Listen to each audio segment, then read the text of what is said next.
Hi ನಮಸ್ಕಾರ, ನಾನು ನಿಮ್ಮ ಆಟೋ ಕನ್ನಡತಿ.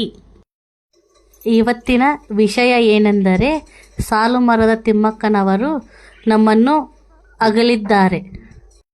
ಆದ್ದರಿಂದ ಹುಬ್ಬಳ್ಳಿ ಆಟೋ ಚಾಲಕರು ಹಾಗೂ ಮಾಲಕರ ಸಂಘದಿಂದ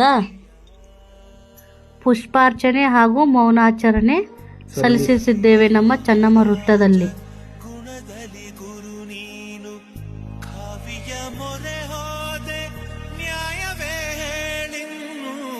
ಕಾಯುವ ಮಹಾರಾಜ ಗುಣದಲ್ಲಿ ಗುರು ನೀನು, ಕಾವ್ಯ ಮೊರೆ ಹೋದೆ ನ್ಯಾಯವೇ